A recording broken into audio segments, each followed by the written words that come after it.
৭৫ বছরের ইতিহাসে সর্বোচ্চ বৃষ্টিপাতের সাক্ষী হল বিলাসবহুল শহর দুবাই।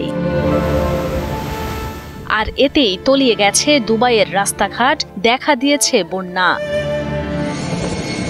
তবে সবচেয়ে বেশি চ্যালেঞ্জিংয়ের সম্মুখীন হয়েছে দুবাই আন্তর্জাতিক বিমানবন্দর। মরুভূমির বুকে নজিরবিহীন বৃষ্টিপাতে নানা বিড়ম্বনার মধ্যে পড়েছে দুবাই বিমানবন্দরের যাত্রীরা। শত শত ফ্লাইট বাতিল ও বিলম্বের কারণে বিমানবন্দরে আটকা পড়েছেন হাজার হাজার যাত্রী। এর ফলে বিমানবন্দরে দেখা দিয়েছে ব্যাপক বিশৃঙ্খলা। মূলত দুবাইয়ের অনেক এলাকা পানিতে তলিয়ে যাওয়ায় বিমানবন্দর থেকে বের হতে পারছেন না হাজার হাজার যাত্রী। অন্যদিকে ফ্লাইট বাতিল ও বিলম্বের কারণে ঘণ্টার পর ঘণ্টা বিমানবন্দরে অস্বস্তিতে দিন কাটাচ্ছেন যাত্রীরা। এরই মধ্যে সতর্কতা জারি করেছে দুবাই আন্তর্জাতিক বিমানবন্দর কর্তৃপক্ষ।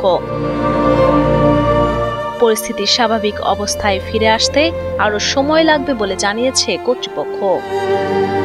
এমন পরিস্থিতিতে বিমানবন্দরে দেখা দেয় আসন সংকট, তাই বাধ্য হয়েই মেঝেতে শুয়ে দিন কাটছে যাত্রীদের।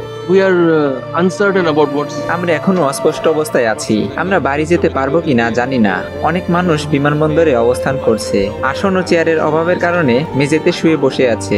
দুবাই আন্তর্জাতিক বিমানবন্দরটি সারা বিশ্বের যাত্রীদের জন্য ব্যস্ততম এয়ার হাব হিসেবে পরিচিত।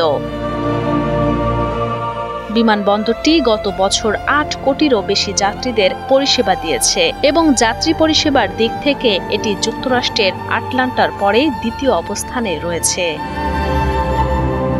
তবে নজিরবিহীন বৃষ্টিপাতের ফলে বাতিল করা হয়েছে ২৯০টি ফ্লাইট। পাশাপাশি উড্ডয়নের অপেক্ষায় আছে ৪৪০টি ফ্লাইট।